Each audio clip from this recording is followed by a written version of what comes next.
So thank you very much for joining us tonight on this very cold day here in this beautiful park.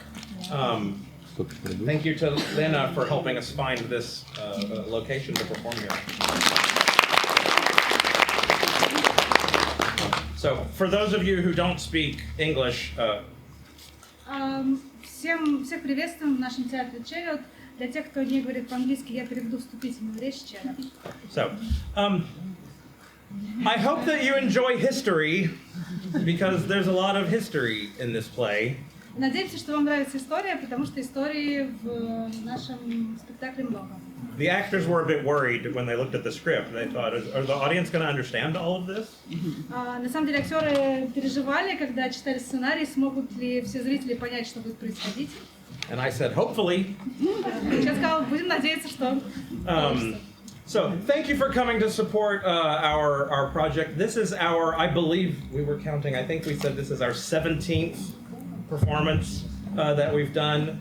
We've been doing this for over 10 years now. I guess we're 10 or 11 or 12 years, something. And we always appreciate it when all of our friends and family and colleagues come to support us and to show us all of your love. Мы тут считали и предполагаем, что это наш примерно 17-й спектакль. Уже больше 10 лет наш театр работает.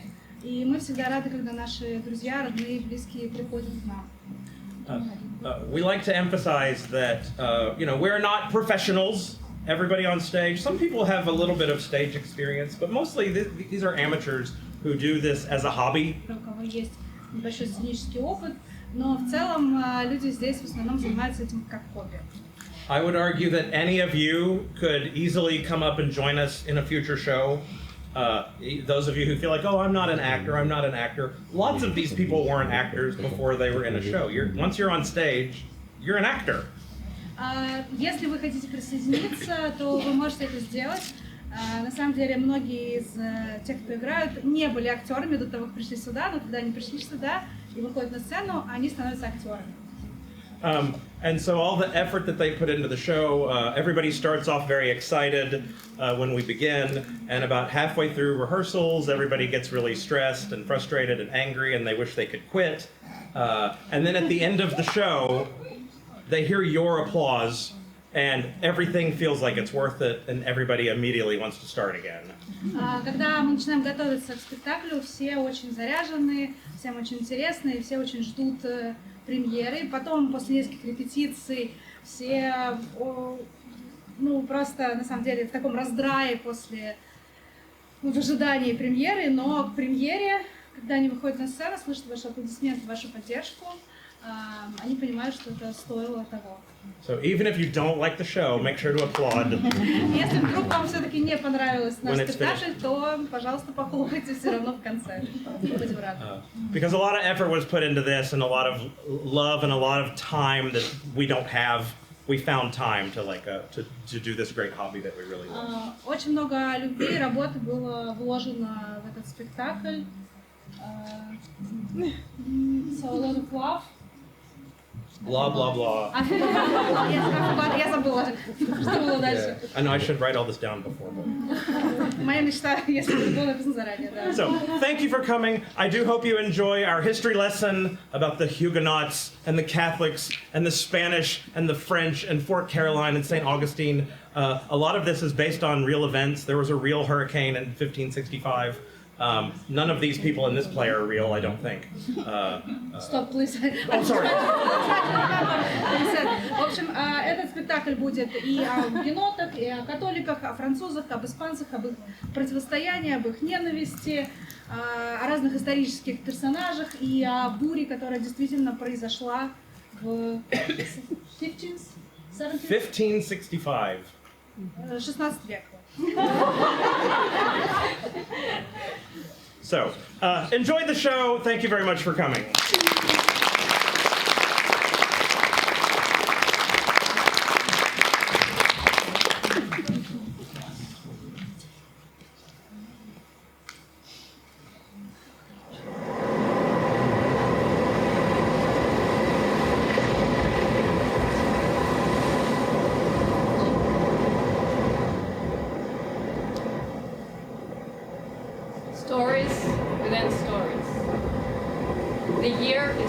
392, the Roman Emperor Theodosius has just proclaimed Christianity to be the only legitimate religion in the Roman Empire, and that all Manichean monks should be put to death. Augustine of Hippo, a young Manichean, decides to become a Christian.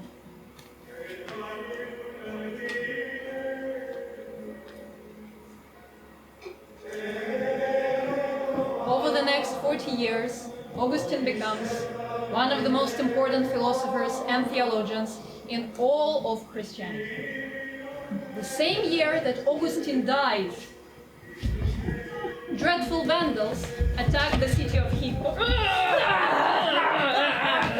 and burned everything to the ground. For whatever reason, they leave Augustine's cathedral and library untouched. An oversight, a sign of respect, a miracle. 800 years later, Pope Boniface VIII recognizes Augustine as a saint.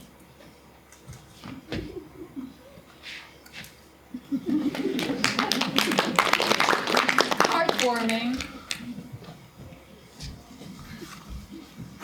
Stories within stories. The year is 1562. Charles IX will soon be the king of France, though in reality he's a mere puppet in the hands of his powerful mother, Caterina de' Medici.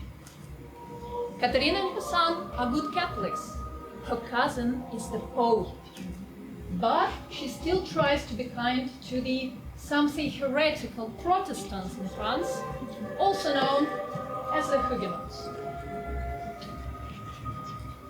When some Catholics decide to play a dirty trick and massacre 74 innocent Huguenot citizens in the city of Versailles, Caterina and Charles wag their finger very sternly at them. And Huguenots are very grateful, or as grateful as victims of violent religious persecution can be. So when Charles sends some Huguenot settlers to the New World, to the place we now call Florida, they happily name their settlement in honor of the young king, Fort Carolina. Stories within stories. A few years later, the year is 1565. The Spanish also arrived in Florida and named that place St. Augustine. St. Augustine, Fort Carolina. Spanish, French, Catholic, Huguenot. What could go wrong? Well, as a matter of fact, quite a lot. Threatened by the proximity of the French settlement, Catholics attacked and massacred 200 of Huguenots who were starting to get used to this sort of thing. King Charles gives his permission to take their revenge, which they immediately set out to do. Their leader, intrepid explorer Jean Ribaud, takes out his whole fleet of 7 ships to attack St. Augustine. But right when he was about to strike, a great storm. La tempête arrive! C'est la tempestad!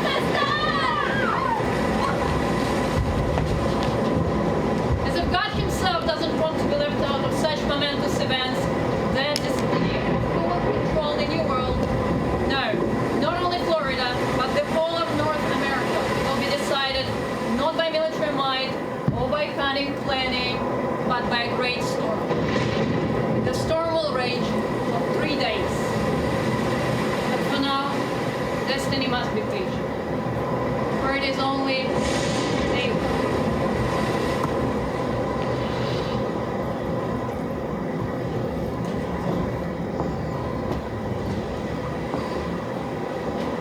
Stories within stories.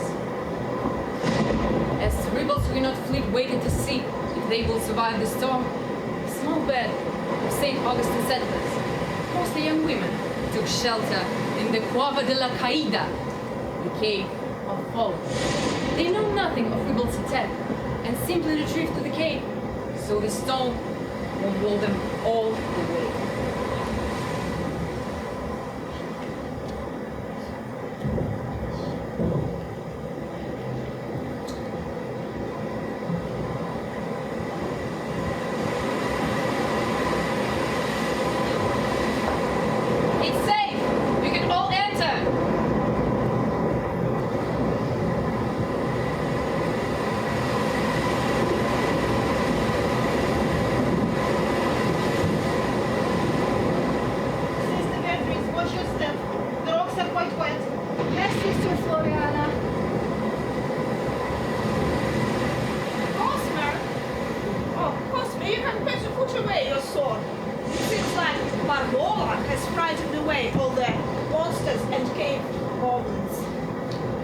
was your idea to bring me along for protection.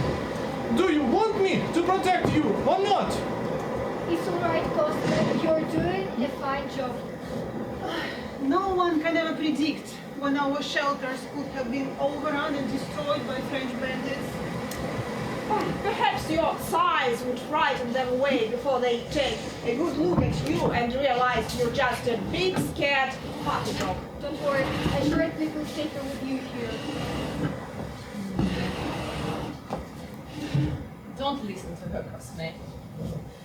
She's just jealous. Don Sebastian isn't as handsome and strapping as you are. At least my husband is man enough to take up arms in service of his God and country. Curb your tongue, Don Eleanor. If all the men went marching off to St. Caroline to kill Huguenots, none would be left here to defend our honor.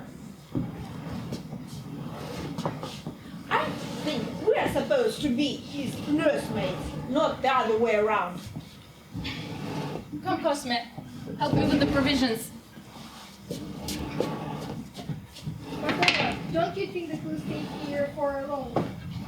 Macoma sent a scout to warn us the storm will last more than a few days. Oh, God protect us. From the storm, as well as from Don Eleanor's ill temper.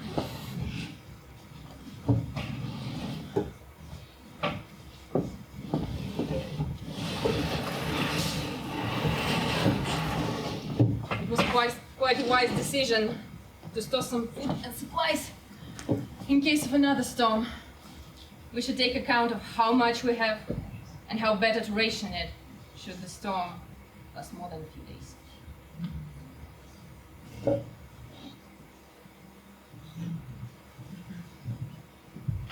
There is enough food to last the 5 of us for a week if necessary, and blankets for sleeping, and chopwood and flames for fire. So, if we'll be here 3 days, someone should go collect more kindling and wood. It should be easy enough to find, but we will need to dry it somehow.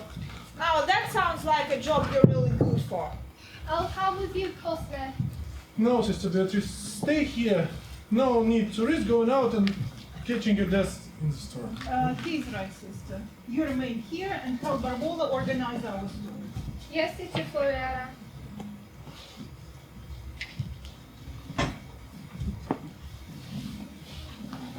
Oh, we should have sent him with a musket and shot to kill us a deer.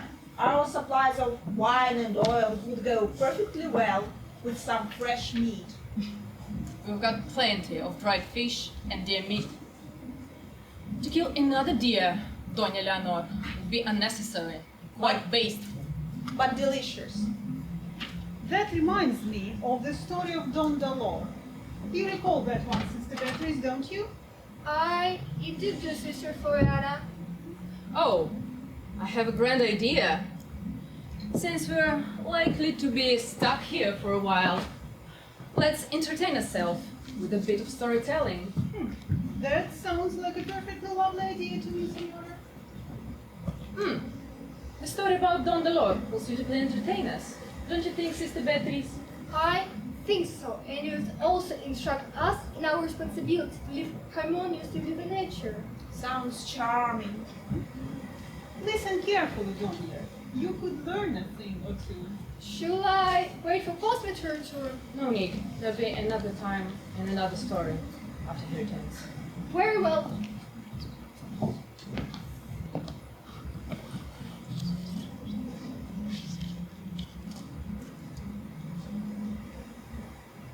Many years ago, in the far forest of Navarre, there lived a noble hunter, Don Dolor, and his daughter, Christabel.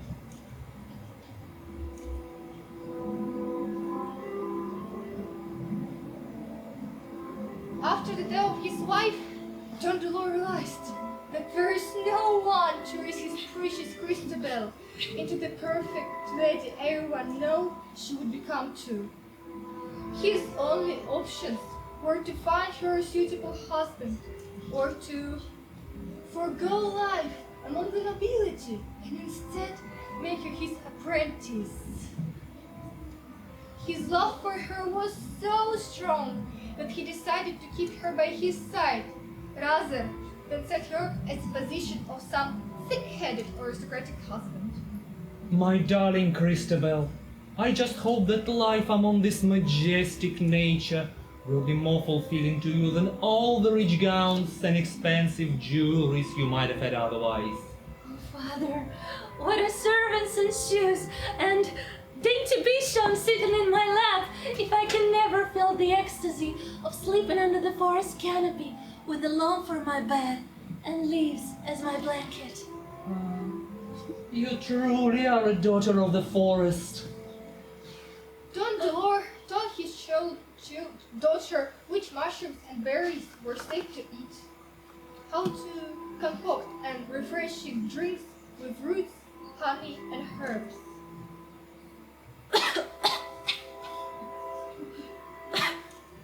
And of course, how to hunt.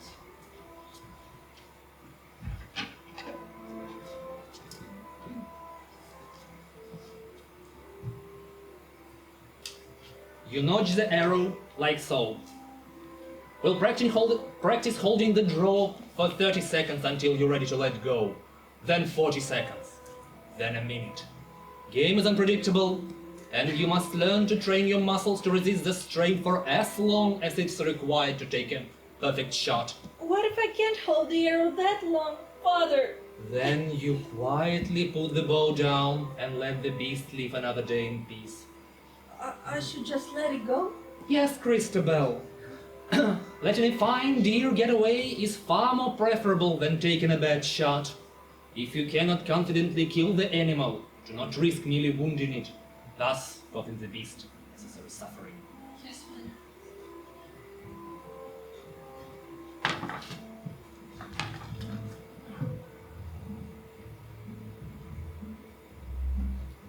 One morning, an opportunity presented itself for Christabel to finally test her skill. A deer! And so close to our camp. When will I ever have a better opportunity to attempt my first kill? Due to her childlike impatience, Christabel did not heed her father's advice. And rather than wait for an ideal shot, she fired early. Her arrow did not look true. Daughter, what have you done? I'm sorry, Father. I thought I had a perfect shot. I thought I would make you proud. You should have fawned, Christabel. We must let the young deer live to preserve the future generations.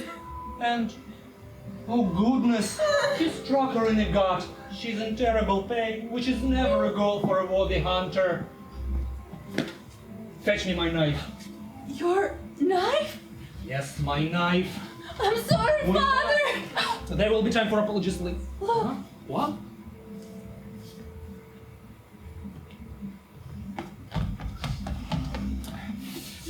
Come, daughter. We must track this animal down and finally put it out of its misery. Father and daughter tracked the wanted fallen since sun up to sundown.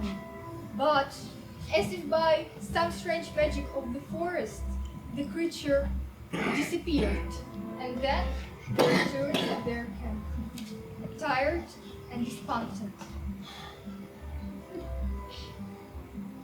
I'm sorry, Father. I'm only sorry that the poor creature must pay the price for your mistakes. But I hope you learn from that child. Very well then. It has been a trying day. Why don't you try get some sleep?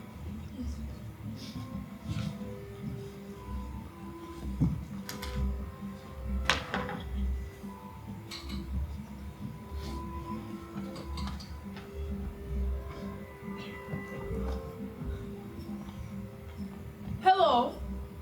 Is anyone there? Who goes there? My name is Mademoiselle Biche. I'm looking for a great hunter, Don Dolor. It is Don Dolor's camp you're standing in, stranger. How can I be of service?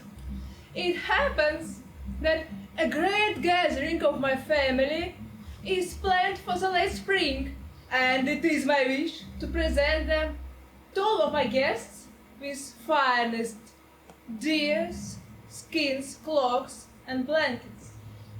I was told that you're just a man who can help me to acquire such skins. Perhaps, my lady. But I'm afraid to preserve the health of the flock, I cannot slay so many deer from my forest. Of course, but what if I were to tell you that I know of a herd that thrives in the forests of my own family's great lands? That killing number of deer would thin there only to more healthy size. Well, lady, in that case, I'll be glad to offer you my services. Very well. I can lead you to the very glade where they congregate. It's a day's hike from here. I'm sure a man of your talents can accomplish this task in very little time. And then Don Dolor thanked his daughter, still gloomy for her sin, and they began led by Mademoiselle Biche through the hill and dale to the glade. The woman spoke of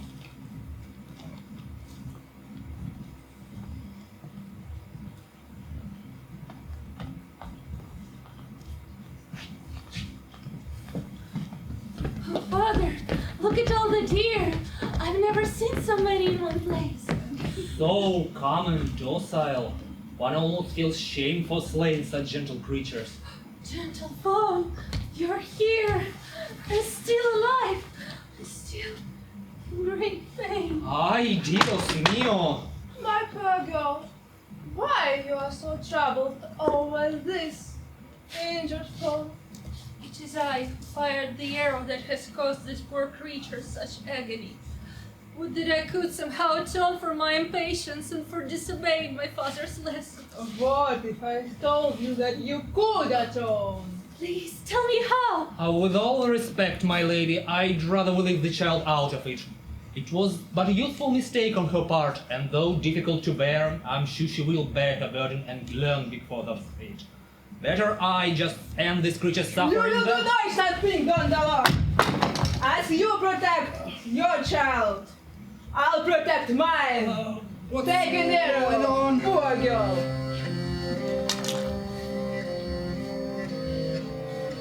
Christabel! No! A price must be paid. If not by your daughter, then who? Child, step aside! Father! When proper reverence is not shown to the nature, dear girl, nature will respond. It was by rights your price to pay, but your noble father has admitted himself to pay in your place. As you live your life as steward of this forest, remember his lessons. Remember his sacrifice. Father, no!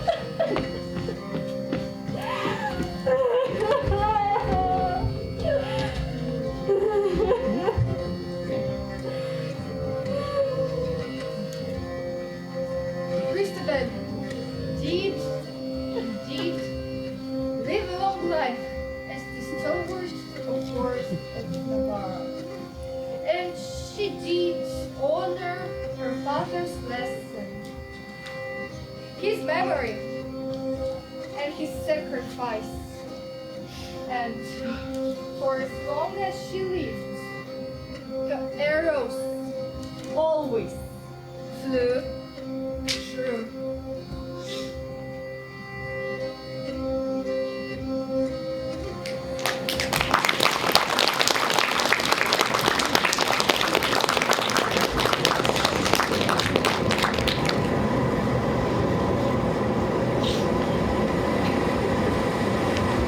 Bravo, Sister Beatrice!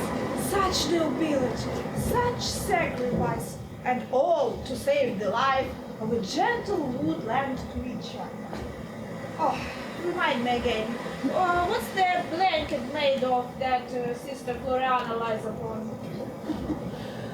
The Lord doesn't call on us to sacrifice our life for the life of others, but Christ's example does demonstrate the virtue of sacrificing, trying to relieve the suffering of others.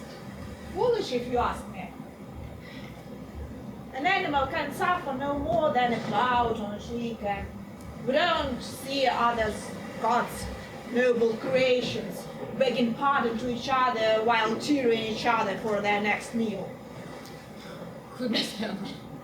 Don't be perverse. Well, I can even imagine a panther apologizing to a squirrel while whipping out the doomed creature still beating her. Oh, my sincerest regrets, Signor Squirrel. Oh, not at all, Signor Panther. But maybe you might let me live and let your Papa Panther die so that I can scurry up another tree. I found your story very enlightening, Sister Beatrice. Thank you, Sister Floriana. And just what morality would you have us live by, Doña Leonor? I assume a woman of such high station has some principles that guide your living. Indeed, I do. So probably you can illuminate us with a story of your own? Perhaps I could. Well, let me think a little. Yes, I think I've got it. Many years ago, during the heroic age, the great Saracen knight, Sir Palamedes, happened to travel from his home in Alora on a noble quest to, well, save a princess or overthrow a corruptless count or something to advance. Anyhow, his journey led him on many perilous mountain passes that were rumored to shelter great monsters.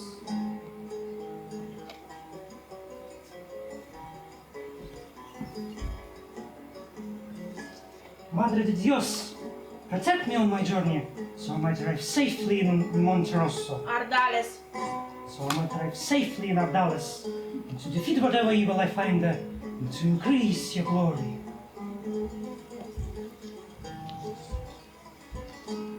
Brave Sir Knight, you may be sure that I shall watch over you. But take heed, for in these mountains lurk terrible monsters who have made a supper of bones of many a knight who have gone here before you. Yes, I've heard tell of the horrible beast that ate Sir Carinius, the beast that ate Sir Morian, the beast that ate Sir Quinones. Yeah. All of them eaten in these very mountains. Exactly. This is why I said, take heed. You want me to be careful. Does that mean you won't be there to protect me? On the third day of your travel, you will reach the summit.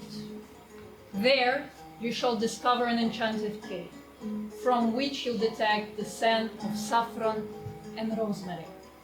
You will be tempted to satisfy your hunger, but resist. For instead, you'll find terrible dangers in this cave.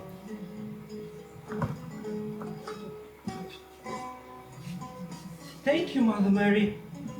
I will heed your words. May the Lord bless you.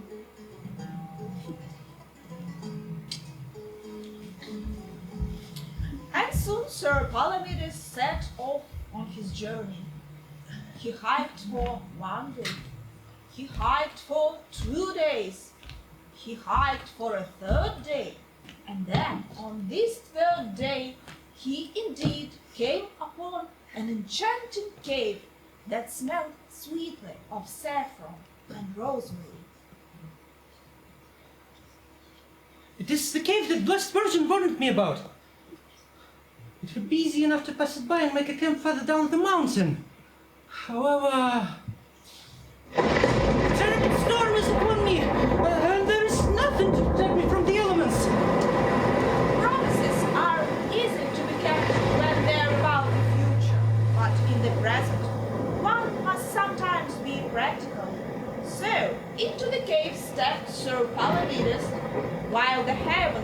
unleashed a storm more righteous than we had ever seen before. Sounds familiar? Goodness, is Cosmo right in a storm like that? I'm sure he's fine. So, where were we? Goodness. I hope this deluge passes by quickly and won't make the trail impossible. And then It is time to heed. We are hungry. We will cook you in a stew. Feed us. I must think fast, or else I'll end up in ogre stew. Let me see. I have food. A very tasty meat, as a matter of fact. Some dried fish, some salted beef. The rabbit I hunted this very morning. Take it. It's all yours. Thank you, traveler. We will tell mother of your kindness. You said mother? yes, mother. My lady, please forgive me for intruding into a cave. I only came to seek shelter from the storm. You're not the first knight to be lured to my lair, to come seeking glory from slaying some monsters, to come to steal sweet-smelling stew from the very stone of my children, to claim my treasures for yourself. I only seek shelter. Yes, Sir Knight. I can smell your virtue. You entered with pure intentions, and you offered your own meat, my children. For this, you will be rewarded. You may stay here for the rest of the night, until the storm passes, as it pleases you. And when you set off, I shall grant you a boon. I will be following you, that, my lady. I'm no lady. I'm Dama Ogra of the mountains. Remember my name the rest of your days. Oh, of course, the Dama Ogra.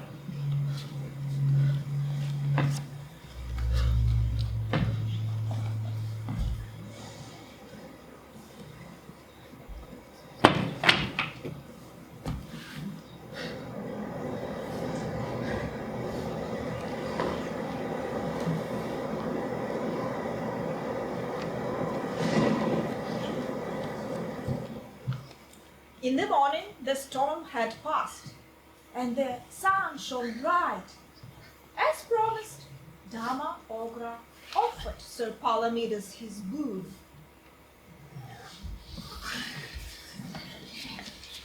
This food is from my mother. Take this on when you go fishing in the lake in Adalas. You will catch enough fish for a feast. The only thing mother asks you for is a simple tithe of your haul when you pass by our cave on your return journey. Of course. Thank you again.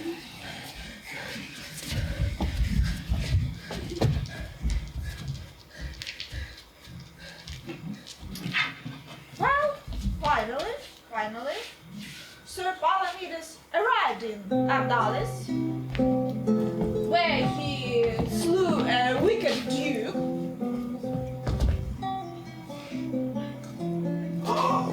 and saved a pretty damsel. And then he really did find a lake where he caught enough fish for a feast.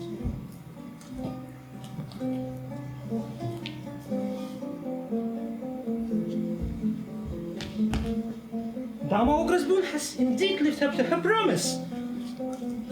How could I ever eat so many fish? Oh, woe. Woe is me. What's this? My lady, what touches you so? I'm a humble fishwife who sells my fisherman husband's fish in the market. But the storm that ravished the land yesterday swept my poor love from his boat, and he drowned in the lake. Now I'm poor and impoverished with no way to make my living. I'll soon starve to death, of that you may be sure.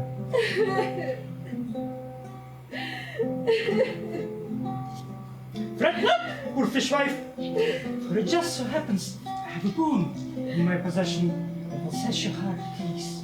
Wear this when you go to the lake, and will certainly catch enough fish to rival the bounty brought home by a husband. Just look at all I got this afternoon. All of that in one day, you say? I've never seen such a like. Take this fish to sell as your market, and use the boon wisely in the future to ensure your livelihood. May God bless your soul, Sir Knight! I am forever in your debt!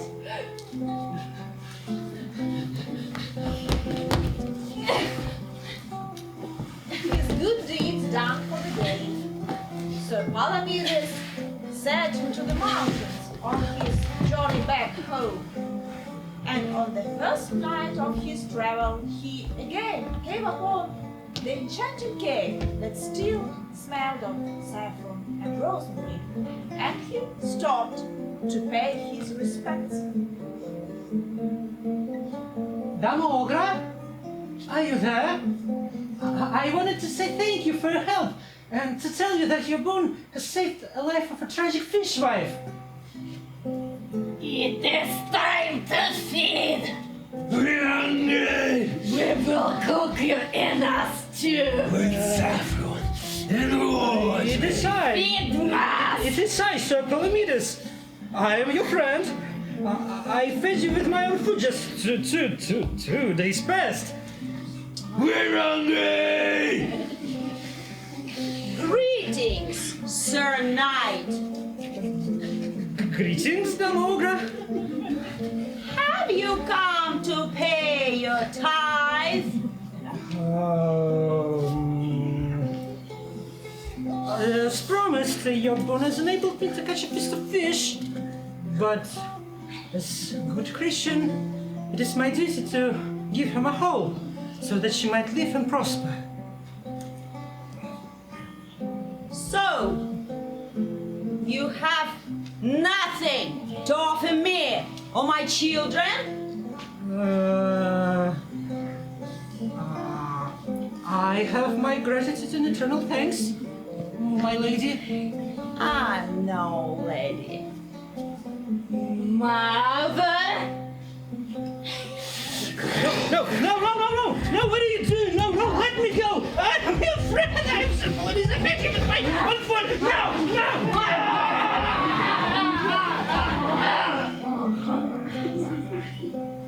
My children must be fed.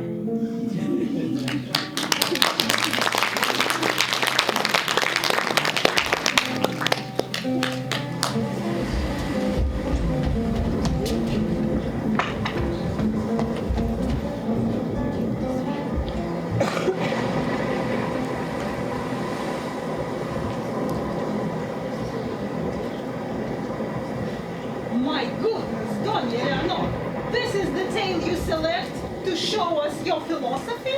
Oh, you didn't like it, Sister Floriana. I believe the good sister is simply missing the necessary context to see the true lesson of the tale. Lesson? What lesson is that? Well, a parent, mother, must and can and will and should do anything for her children. Oh, Costa has returned. The storm has truly begun then. It would seem so. Let's get you out of this wet clothes before we get pneumonia. I beg your pardon, Don Eleanor. Probably I was a bit too hasty in judging the purpose of your story.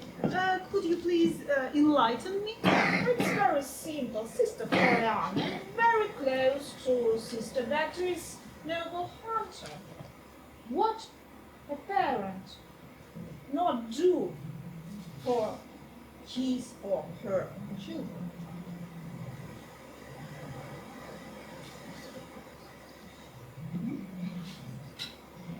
But Don, the Lord, sacrificed himself. Perhaps Dama Ogra did the same.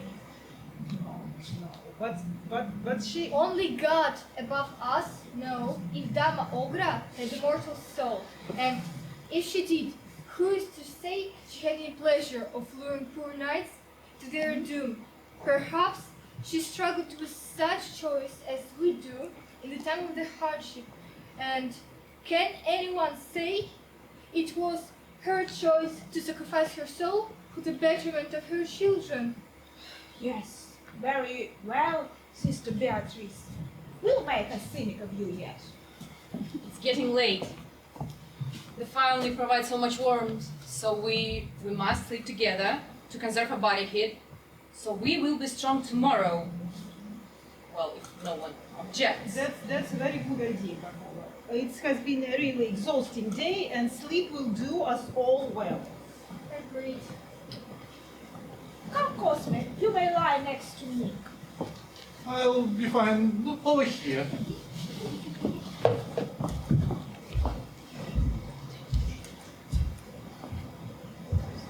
Thus ends the first day of the Tempestad. The sounds of storm are an unlikely lullaby, but still, the entire party sleeps soundly until the morning.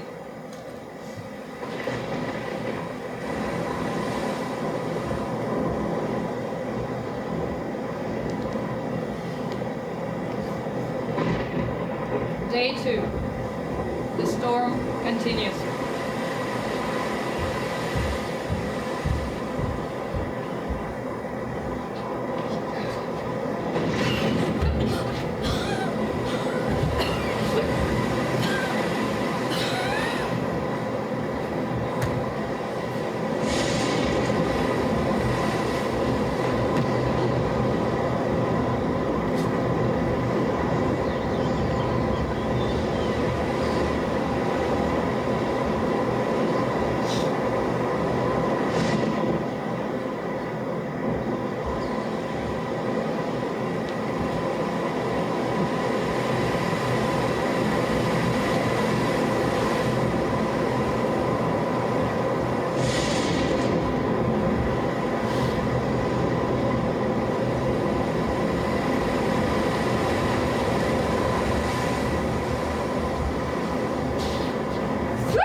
Augustine? I'm from Valladolid. We came here across the ocean 5 years ago. My father and I. Oh, to build the mission at Santa Elena. It's north here. What bring you south? Los Indios. The Kusapa of the north are not as friendly as your Macoma. Your accent, stranger. You don't sound like you are from Valladolid. My apologies. Donia, you're correct. My mother was from Andaya. She's French. I don't know any Andaya. I'm only half French. But my speech was certainly affected by that of my mother. Cosme, take that woman prisoner. Perhaps you built a prison cell while I was asleep? Tie up her hands, don't be dense. She's a harmless girl. Damn Madre de Dios, I'll do it myself.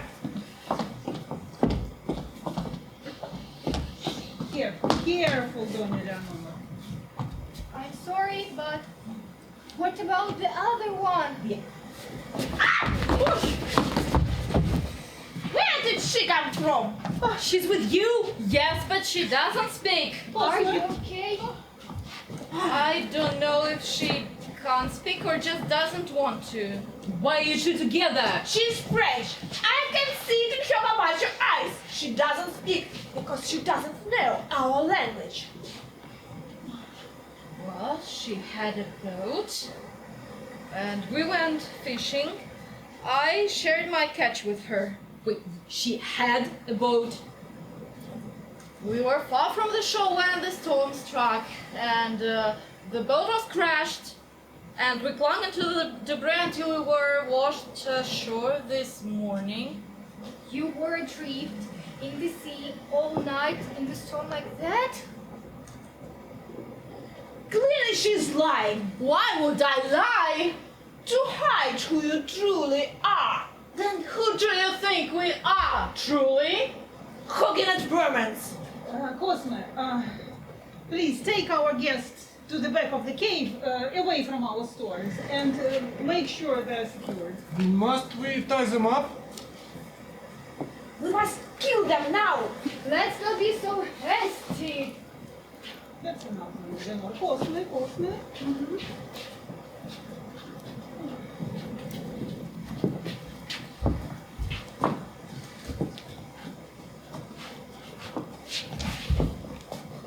At the risk of sounding too sympathetic with Dona Eleanor, I must ask if it's wise to keep two strangers in company. What's with the hostility with Fort Caroline? We can't just turn them back out into the storm. I was thinking of something just more permanent than just turning them loose. We're not going to kill them in the cold blood. We must if we have to. You'll have to do it yourself. I won't have anything to do with needless killing. Of course, man. No one would expect you to scratch a mosquito if it was drinking loudly all of your blood. I'll scratch you, you brazen true. Peace, peace between your houses. Yesterday, we entertained ourselves with stories. I'm presently reminded of another one. If you'll indulge me.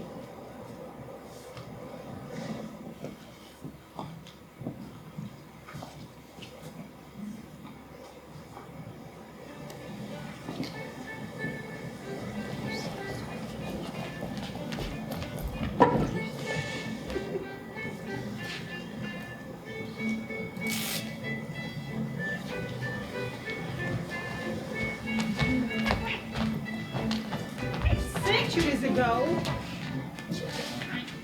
in the vine forests of Minorca, there lived a flock of wild geese.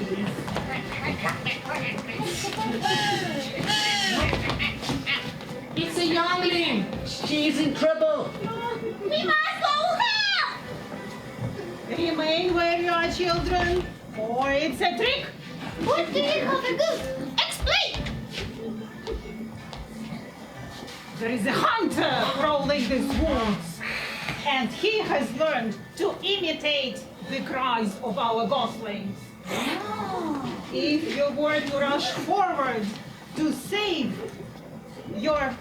our beloved from this danger, he would be there waiting for you. Then he will cast a net over your head. And then he will take you all back to his village and make a great meal of you all. But when we hear such a cries of distress, how can we simply ignore them? When it's really one of our goslings innocently calling for help? An excellent question.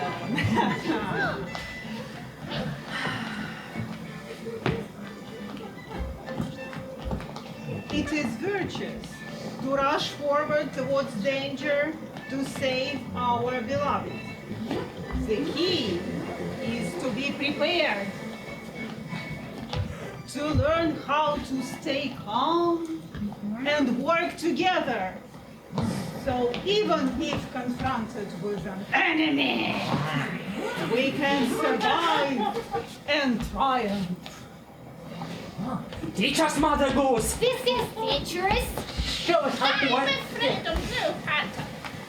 We will never let him defeat us! You should be afraid, for the thunder can kill us all!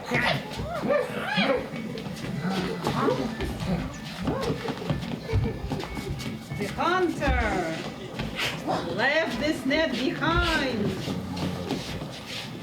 in the forest during one of his recent excursions. And I brought it here so that we could learn how to defeat it. I need 3 volunteers. I volunteer! Oh, keep it far away from me. I volunteer! Better you than me. I volunteer! Stop your shouting and listen! You might learn something! Oh, where to stop it? Well, I'm going to throw this net over your heads now.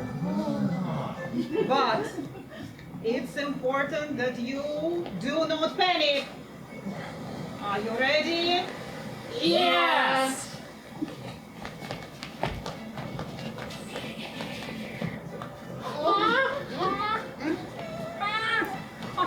I don't like this. I'm scared. Remember what Mother Goose told us. Stay calm. Very good. Now, find the holes in the net with your hands and poke them through so that you can better see.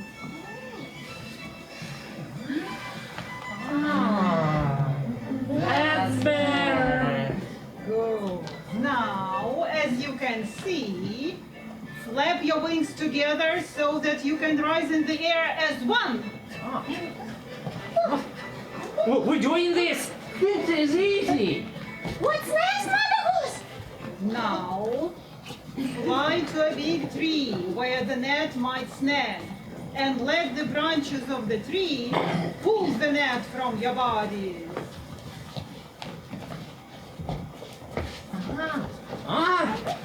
We did it! It was easy! Is this something we should really practice? I don't think that I can do that. It's an important thing, not to panic. Better to stay away from the counter! If only that were an option. Well, now the 3 of you can practice together. What do you think, friends? I'm not your friend. I- And I've got better things to do. I can't work with someone so rude and unpleasant! Well, it's already getting dark. Let's meet again in the morning and practice a bit more. Learning to work together is essential. Good night, Mother Goose.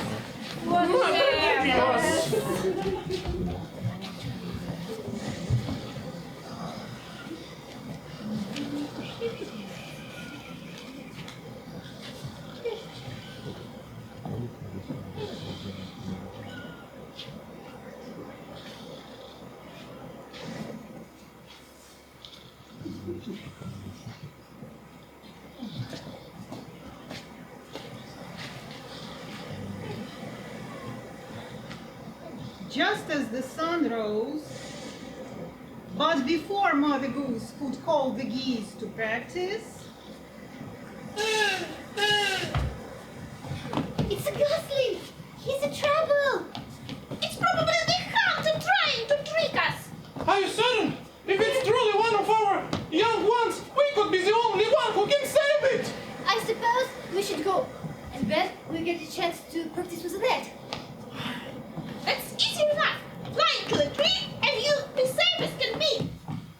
I wish I was doing it with someone else! Come on!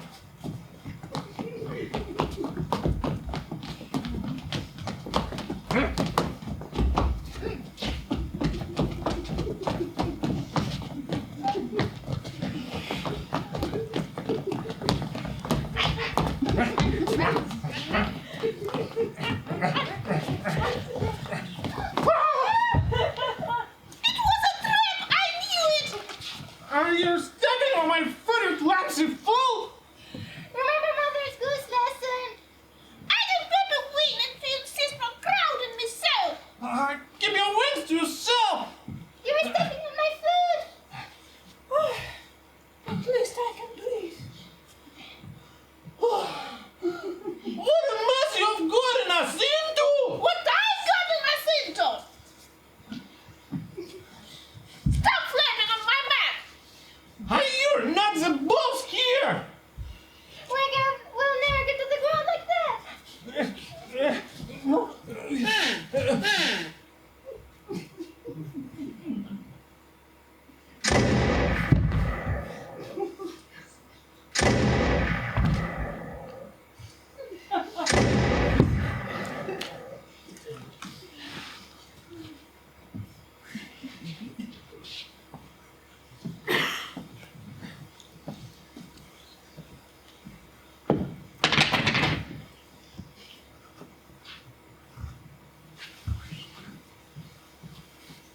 anger can only lead to chaos and tragedy.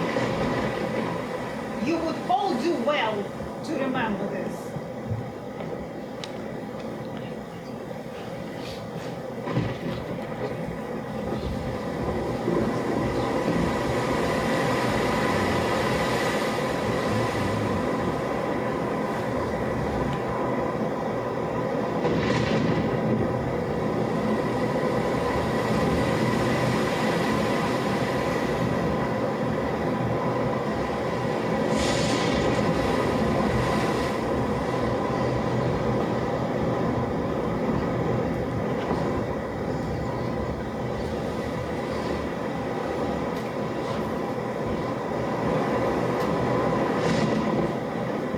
I believe it's time to take our afternoon meal.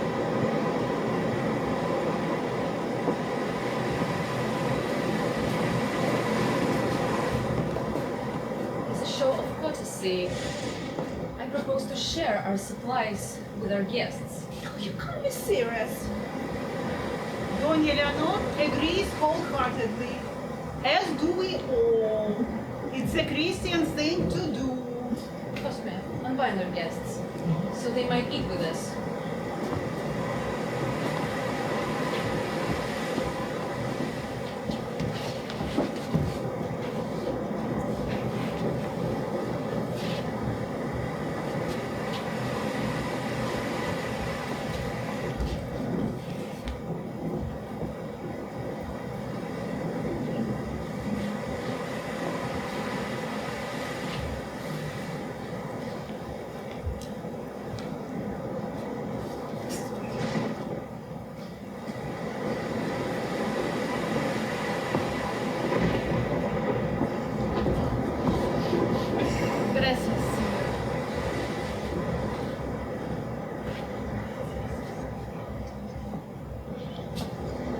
Get an eye on our guests. Yes? No, of course.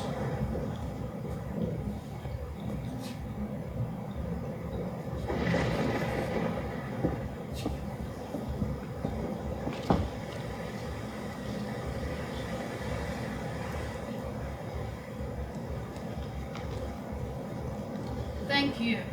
I know you have no reason to trust us, much less feed us.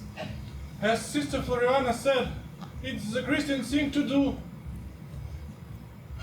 What are you going to do with us after the storm had passed? We'll take you back to the mission and wait for Capitan Menendez to return. He'll decide your fate, I think. Where's this Capitan Menendez? Is he kind of merciful? He'll likely be in a foul mood after chasing Huguenots up and down the coast, keeping them out of Spanish Crown territory, so... May God grant him speedy success so that he might return in a good mood.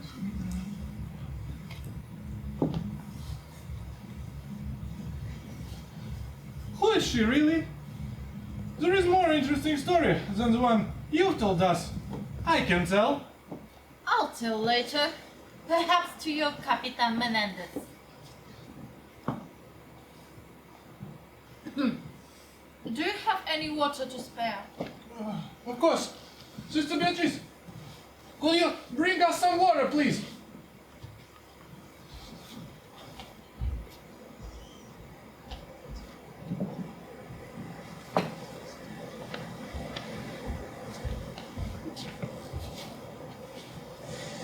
Thank you. It's a Christian thing to do. That's what everybody keeps saying. What is your thing, stranger? I, like you, believe in the one true God. I think you avoid my question. She's keeping her stories for Capitan Menendez. Oh, Capitan Menendez. I think his impatience can overcome his Christian charity if he by some reason can come to the opinion that you're a Protestant philosopher. I'll make sure to avoid giving him that kind of impression.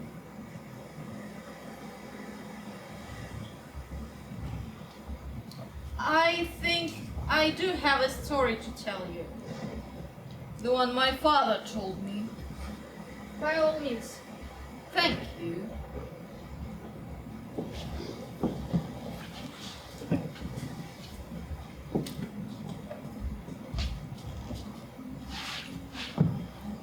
Have you had the pleasure of meeting Mbappé? The traders in the north call them raccoons. Dreadful creatures. They're like puppies with heads. Well, one day, Senor Raccoon was nearly starving when he came across the trapper's wife in the forest.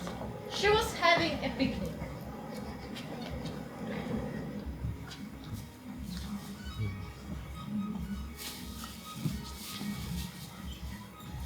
Dearest Veronica.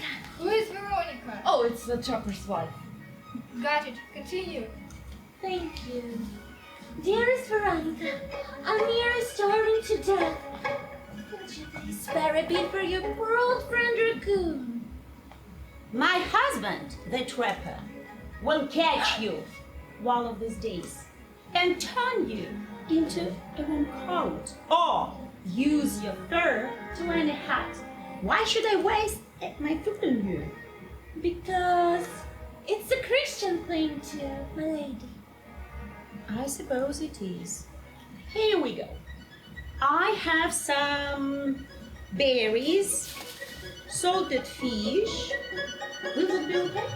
Absolutely. I am forever in your debt. Don't be so melodramatic. And have a lovely day, Raccoon. As it please you, my lady.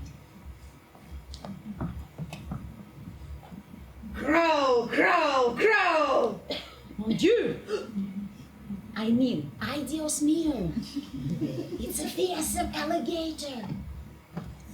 Roar! Snap! What is an alligator doing this far from the river? Strange! You there! Help me! You'll forgive me, alligator, but you are a fierce predator.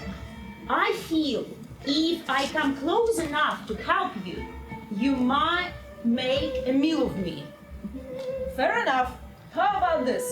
I swear before God on my cold-blooded heart that if you help me, I will not eat you. I suppose I would honor such an oath. Very well, I do so swear. Now, will you help me?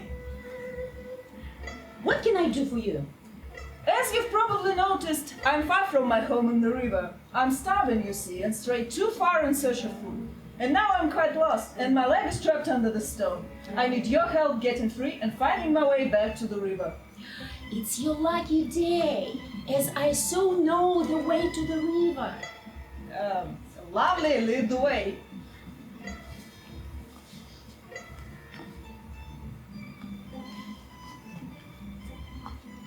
Are you certain you can keep up? Don't worry about it. Veronica leads the alligator through the forest. First this way, then that.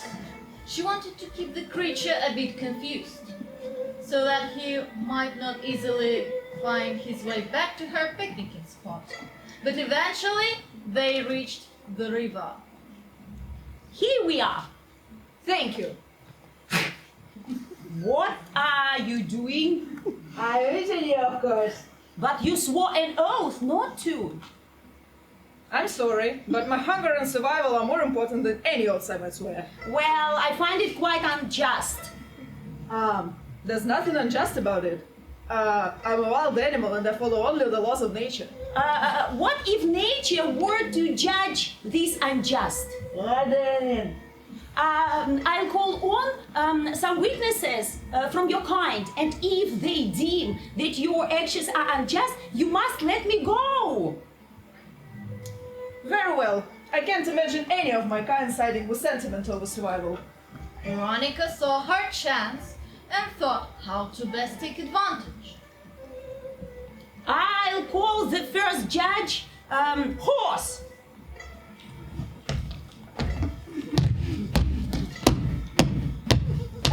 Horse, this alligator promised not to eat me if I freed his leg and helped him return to the river, and now he attempts to eat me. Is it just?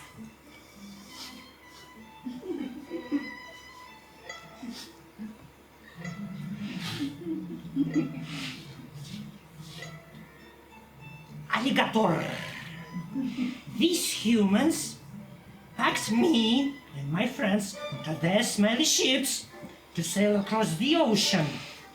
Then they ride around on our backs and force us to carry their heavy loads. When we are old, they kill us and eat us. So, if you feel you must eat this human, then please, go ahead. Thank you, horse. Perhaps your next judge will be more favorable. I call as the second judge the cypress tree.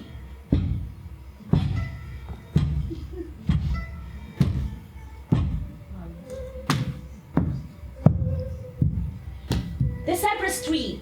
This alligator promised not to eat me if I crit his leg and helped him return to the river, and now he attempts to eat me. Is it just? Alligator, these humans have cut off all my kind to build their churches, houses, wagons, boats, and they burn us for fuel as well. Only by the grace of God, I'm still alive to tell you, yes, you should definitely eat this human. I thought it would go differently. You can call one more judge. Choose wisely. I call as the last judge raccoon.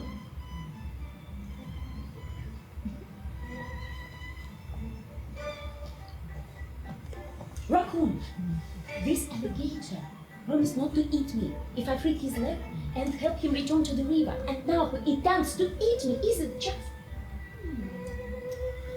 Wait 1 second, please.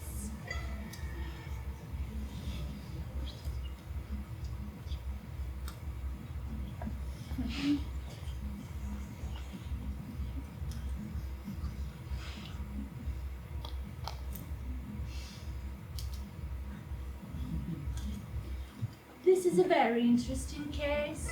Very difficult. He was lost in the forest, yes? Yes, that's right. And alligator.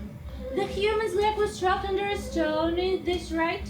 No, my leg was trapped under a stone. Yes, my apologies. And you swore an oath not to eat it. Yes, but as a creature of nature, I answer only to my instinct to survive. Yes, that's quite logical. Okay, very interesting case, very difficult. And just where in the forest did she find you? I don't know, I was quite lost at the time. My apologies. My lady, could you find the exact location in the forest if necessary? Certainly I could. Well,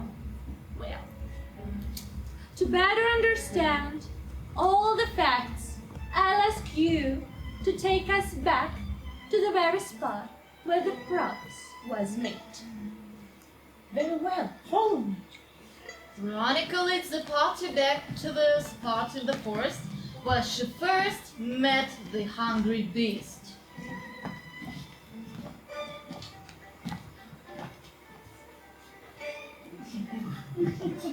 Right here, correct? Yes. And this, I presume, is the stone the alligator's leg was trapped on. The very one. You'll forgive me, but I don't see how such a stone could possibly have trapped you.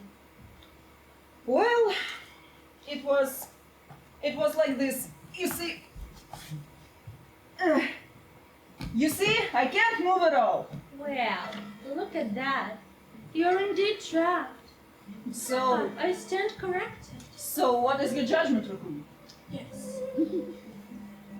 Well, these humans have recklessly cut down much of the cypress forest, and they do treat their horses in the most beastly fashion. So true. But this one did feed me some berries and dried fish. And her husband hasn't killed me. Yet. So I think she'll go free. This is a travesty. Perhaps. Now, run along, Veronica.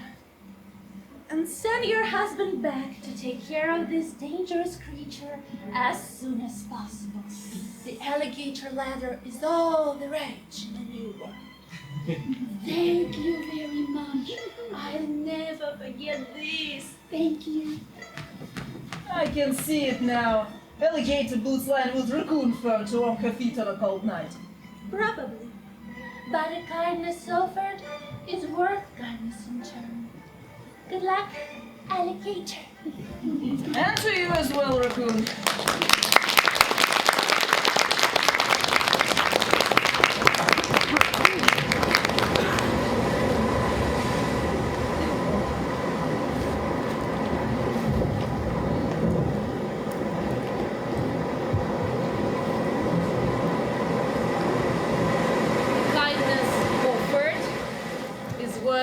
Kindness in turn. What have you done? Doña Leonor! You hurt her. If kindness can be returned, then injury can also be. Promises, deals, threats. I told you, we can't trust them.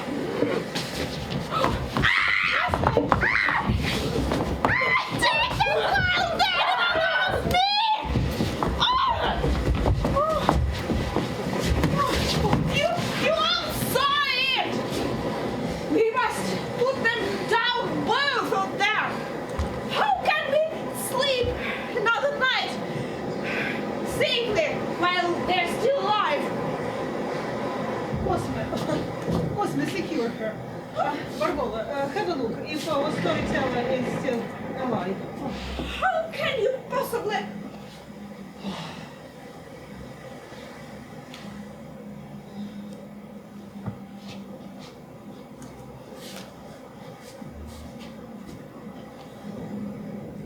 think she's fine. Though she'll have a nasty bomb on her head when she awakens. Oh, very good. Doña Leonor, if you don't feel safe with us over there, feel free to go outside and sleep in the elements. Well, it's better that we all get some sleep now. And I'll pray to God, Doña Leonor, that He might grant you some peace in your soul this night.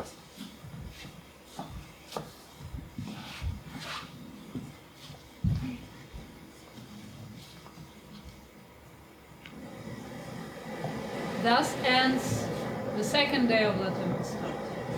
Whether the storm outside rivals with the storm inside of the cave remains to be seen.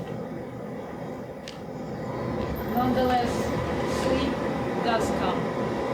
An end to the storm does not.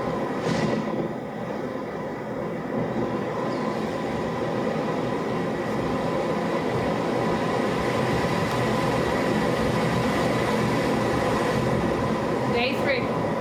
The storm continues.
Oh, Dios mío, you startled me, Barbola.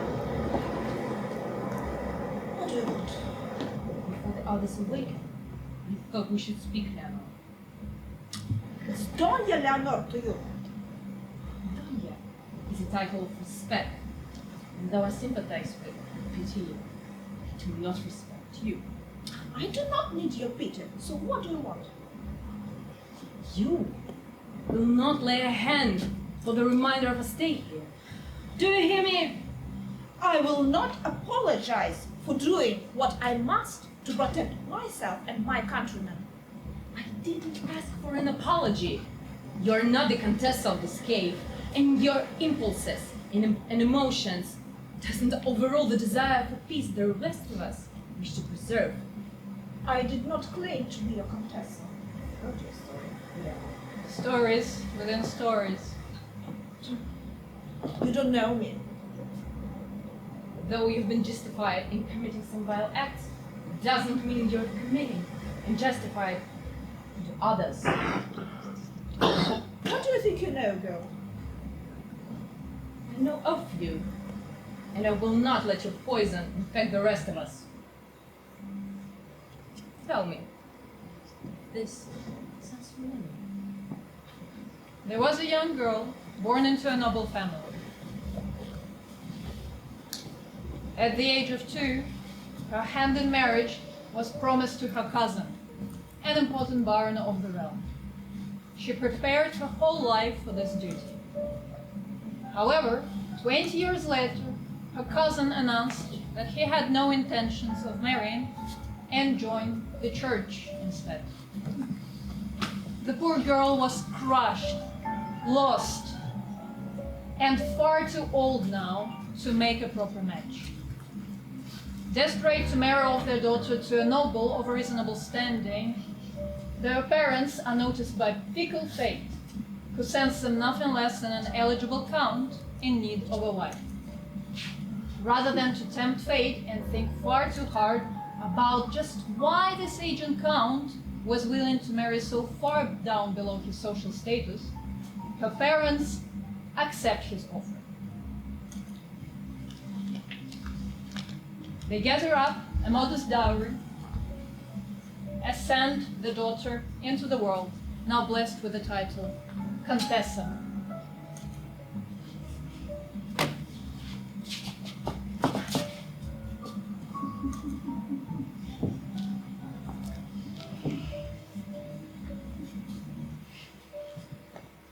But the fate was cruel. The Count was a tyrant. He was angry. He was violent. He was a drunk and a gambler. And you bore him children.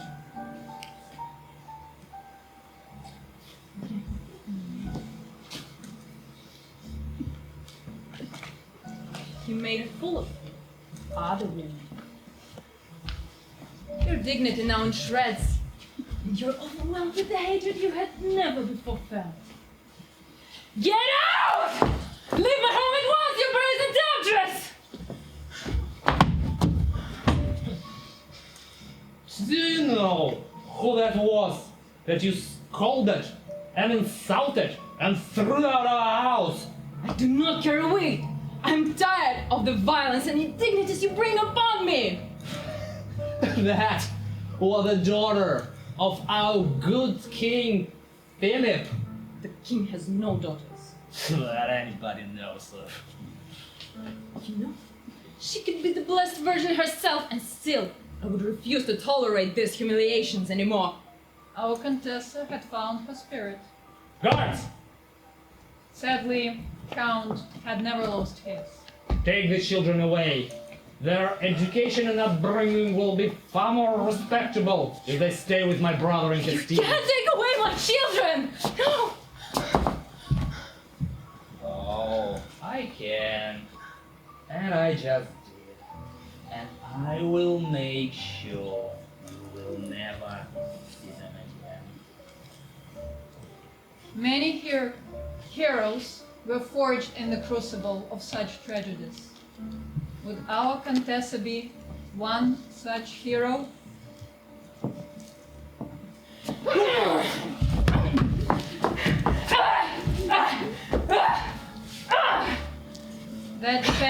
new definition of heroic.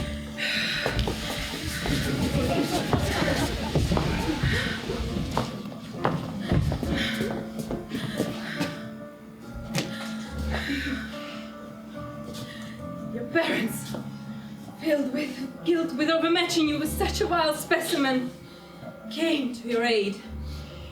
Though they could never retrieve your children in Castile, they did help you to avoid the fate of the dogs. Your father was well respected, and your husband's reputation so black that anyone was ready to believe anything of how he met his end. But one thing was agreed upon. You couldn't remain in the realm, so your father made a deal with the Knight of the King. Though for birth, Don Sebastian was an honorable man. And more importantly, he was bound to a new Spanish colony in Florida, where he would take you, far away from your sins, and ever having to face the consequences of your moment of enraged passion. Thus concludes the story of the jilted contestant.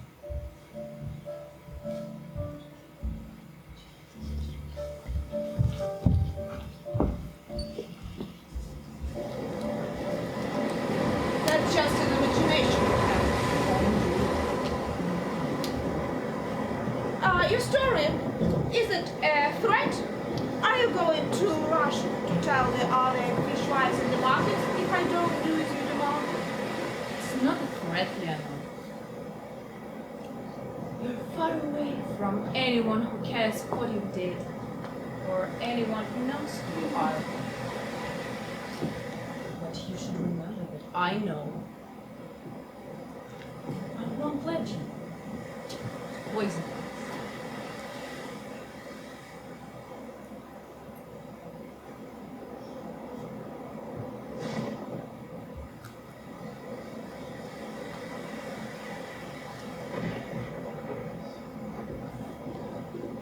Hours pass very slowly.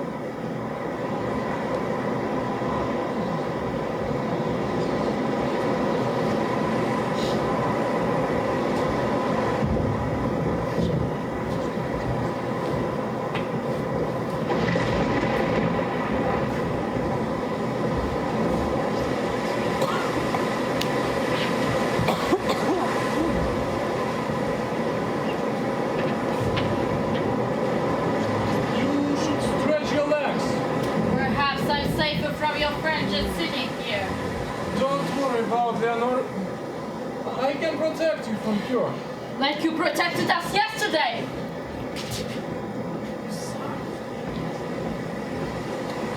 What did she say? Nothing. She was just clearing her throat. Perhaps she's getting ill due to the cold, to the long hours in the cold sea. I know she can speak, and it's clear to us all that you're Huguenots. Perhaps crewmen from Ribblesome Fleet. No, you're mistaken. Okay, so I'm mistaken. But other than your friends justified relations against Don Leonor, you don't seem to mean us any harm. I've often wanted to scratch Leonor's eyes out myself. And maybe, I should have left her to finish the job. But no, this place is a shelter, and everyone is safe here. Je la tuerai si jamais l'occasion. Tais-toi! I don't speak your language, but I think I got the idea. If you keep your Donya away from us, there should be no problem. Does your friend speak Spanish? Probably if you speak slowly and clearly.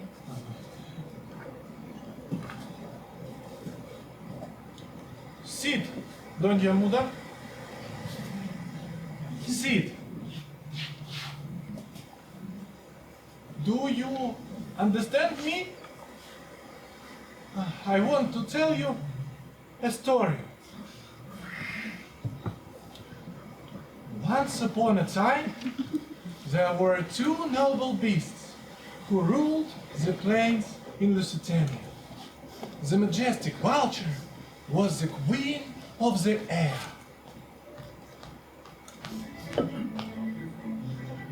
Ruling the land was the daughter of the horse king and the horse queen, noble Philly. Philly loved roaming and romping all over the countryside due to her hot content.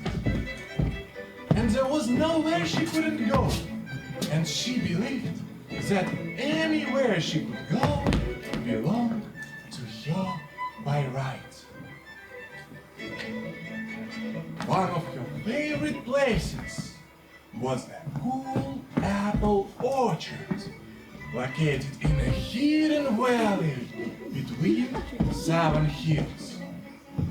Riding all around this grassy place is nice, but I have to share them with bears, with wolves and deer. But no one has yet managed to discover my secret orchard. Oh, peaceful silence, cool shades, and best of all, delicious apples. This truly is paradise. But one day, those shiny red apples caught someone else's eye. What is that I see far below me?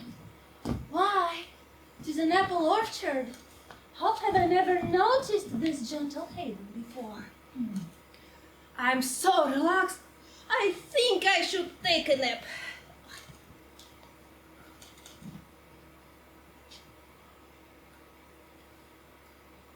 I've never tasted anything so sweet in my life.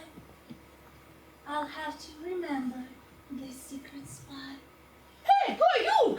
You stupid vulture! This is my apples and my orchard! They're not your apples, Philly. Nature belongs to anyone who can find and preserve it. Is that so? It is. You stupid vulture! Never again! But it did happen again. For as creature of the air, the vulture could come and go as she pleased. And Philly couldn't stop her.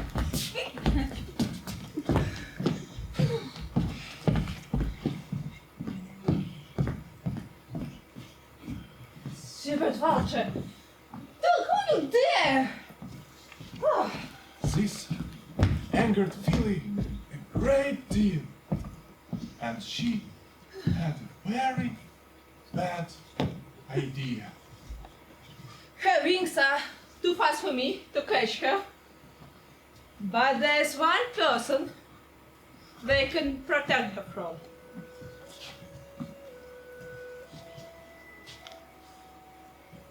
Hello, Don Hunter. Gracious! Is this a wild horse come speak to me? It is. I have a favor to ask of you. Huh. I don't give favors for free, but for a price. I can sell you my services. Are you willing to pay? Of course. Very well then. What do you want?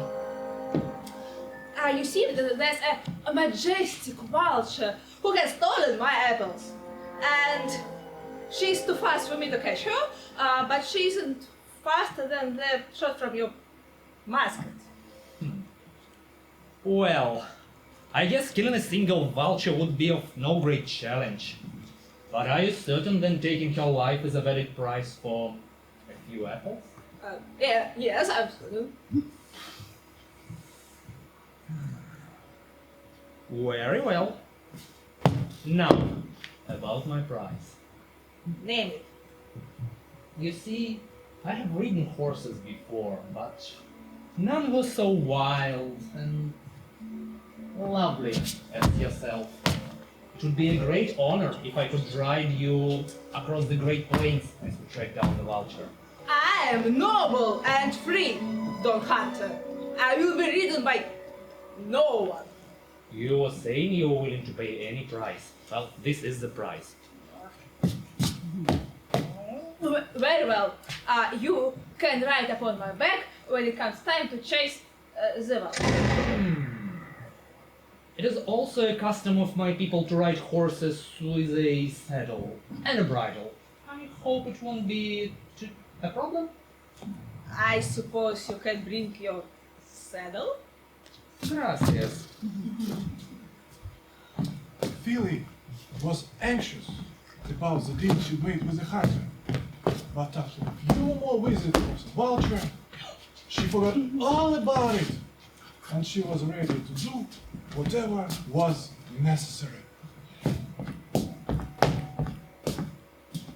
Stupid vulture! How dare you! Well then, this is a saddle. Hope it won't be too uncomfortable. I think I'll manage. And this is a bridle, which the reins connect to. Very well. And this is a bit. Wait a second. What is this? It's a bit. It goes into your mouth so I can communicate with you where I want to go when we're on the move. I'm not sure about this. If we're going to track down the vulture, we're gonna do it my way. This is part of the price. Okay, you can get it. Gracias. And now we wait. But they didn't have to wait very long.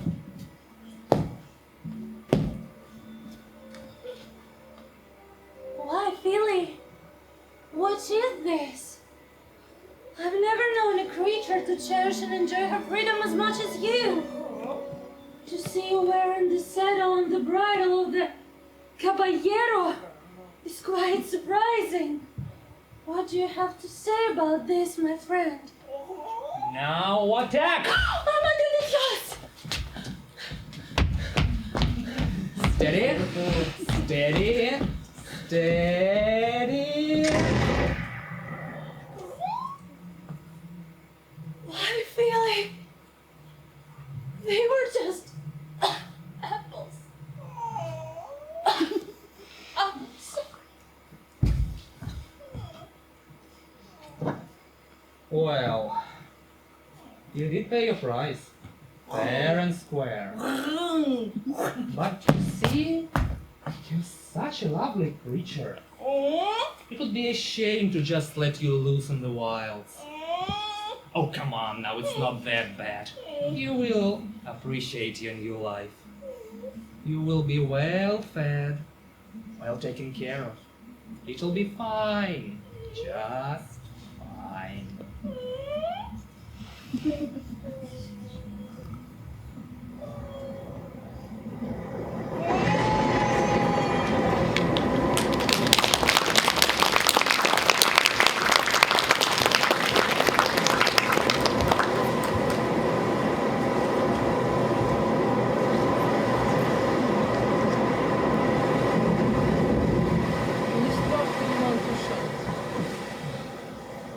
I know you hate him, and I hate you too, but you should let it go.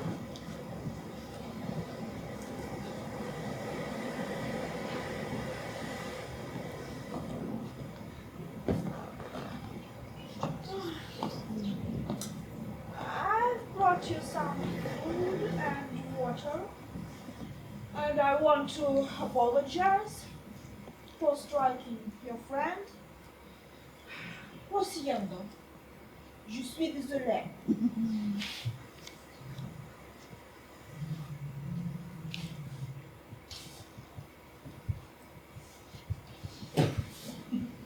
Don Eleanor, Barbecue. Contain yourself. I'm okay, I feel better today. Perhaps I deserve that. Perhaps. It seems like the storm is weakening. I think we could return to the town soon. Is there anything left of it?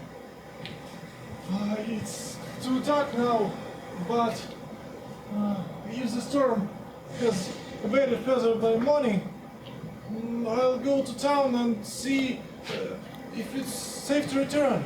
What if it's not safe? Well, we'll stay here and wait until Capitan Menendez arrives. Oh, well, perhaps we could take a trip to the town during the day to clear up and to have some food. This is very sound idea. Did I hear it correct? That we can return to town tomorrow? If it be God will. It's getting late. We should go to rest now. Come with us, Tony and Lord.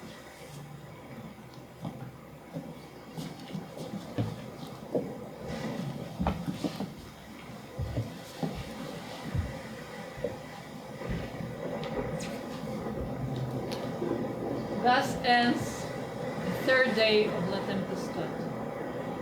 The rain and the thunder continue, but mayhaps we could still see the sun break through the clouds soon. Finally, patient destiny might be willing to reveal herself.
To see what's left of it. Oh, so you do speak. Si ou non? A bit. Not enough to exchange heartfelt peace offerings with you.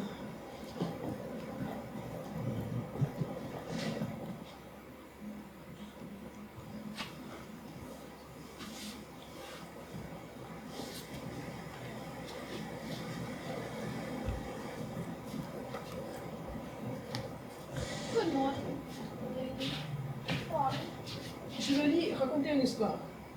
What? She wants to tell me a story and she wants you to translate. I understood, I just didn't think she could. Tu vas traduire. Yes. Connaissez-vous la malédiction de la maison d'Atrée? Do you know the curse of the house of Atreus? Of course, I had a handsome teacher of Greek when I was a girl. L'un des nombreux fils de Zeus s'appelait Tantal. Zeus had many sons, and one of them was named Tantalus. Tantalus was always misbehaving. He once stole ambrosia from the gods. He once cooked his own children and served them to Zeus as a dish at a great banquet. He loved trying to trick the gods. When Zeus finally had enough, he condemned Tantalus to eternal torture. He trapped Tantalus under a tree which stood in a puddle of water. When Tantalus reached for a fruit in the tree, it was always just out of his grasp. When he bent over for a drink of water, the water receded, so the prisoner could not get a taste. Thus, Tantalus spent eternity with food and water, so close, but always just out of his reach. Tantalus had 2 grandsons, Atreus and Thyestes.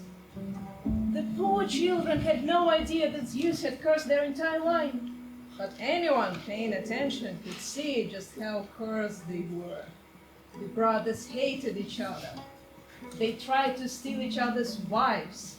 They tried to steal each other's thrones. And, unconsciously echoing their terrible grandfather, Thyestes cooked Atreus' children and served to him at a feast.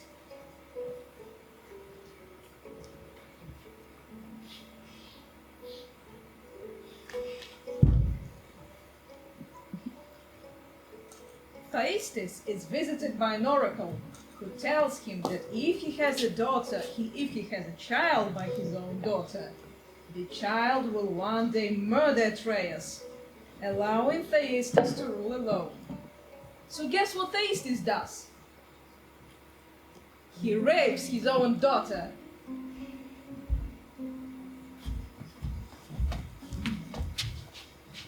And soon their child, Augustus, grows up and kills Atreus.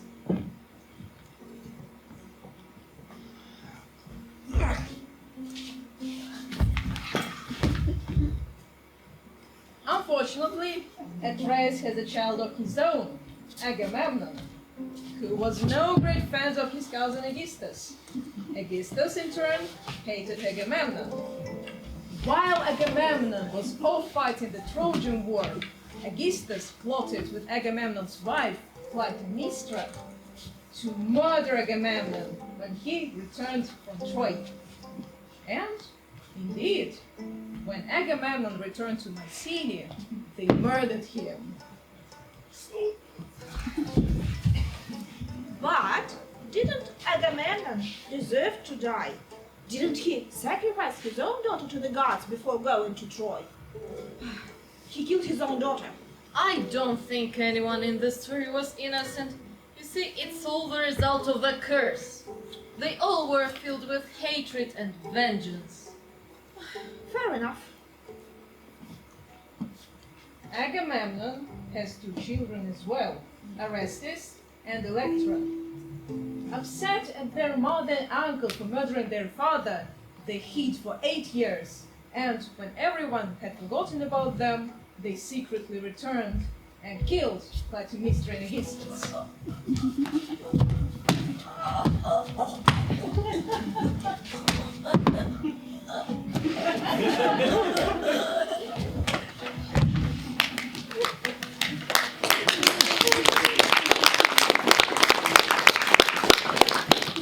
And thus we come to the end. For neither Orestes nor Electra had any children. But the curse had one more trick to play. Because if there was one thing Greeks hated the most, it was killing your own mother. So, with no children or nieces or nephews to come and avenge the death of Clytemnestra, Apollo sent the Erinyes, chthonic goddesses of vengeance, to come and torment Orestes for all eternity. Oh, the Greeks did love their happy endings. But the story did have a happy ending, because instead of allowing Orestes to be tormented forever, Athena appeared and commanded the Erinyes to release Orestes. Horrified by the vengeful destruction of this miserable family's curse and its effect on the kingdom, Athena demanded that all societal ills and generational conflicts be resolved in a more humane way, if the world were ever to be a better place. And this was how the Greeks invented the civil law, et la justice, and justice. Indeed. What's that clamor? Has Cosmo returned? Oh no! Jetez vos armes! Il n'a pas d'armes sur l'offensive, capitaine! Voici le sien. Prêtez votre poignard, capitaine.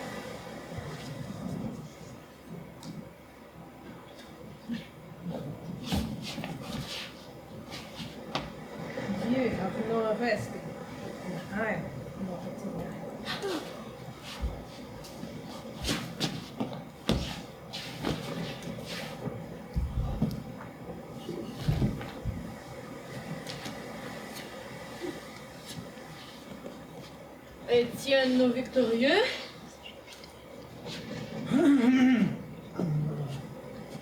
La tempête, on détruit notre flotte. On a de la chance. Let them live. They were kind to us. Le détruisons зелье.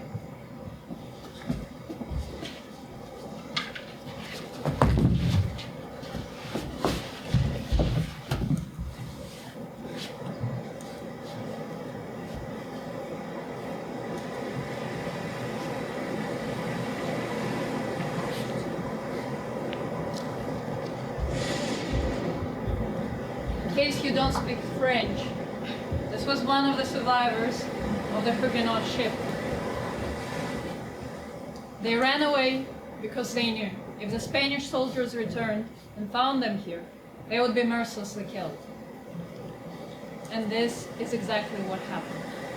All those Huguenots you just saw, they were rounded up with other Huguenot survivors and executed by Capitan Menendez. Spain will rule over this part of the world for the next 200 years. A story just beginning. But, as we've noticed, there are stories within stories.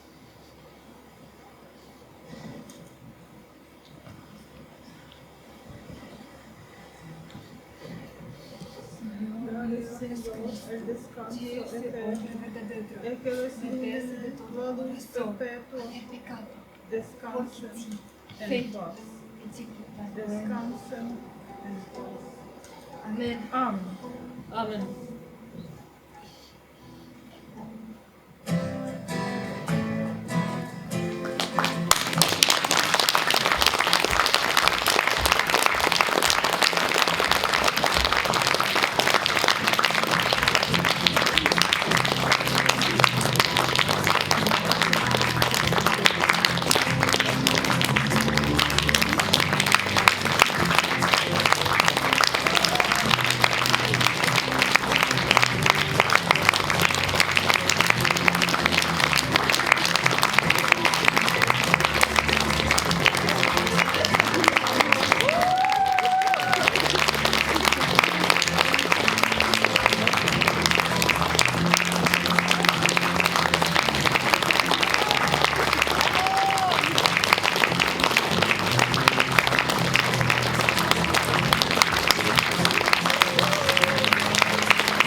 interested in being involved with something in one of our future projects, please let one of our Chariot family members know. We do think of ourselves as a family, or contact me.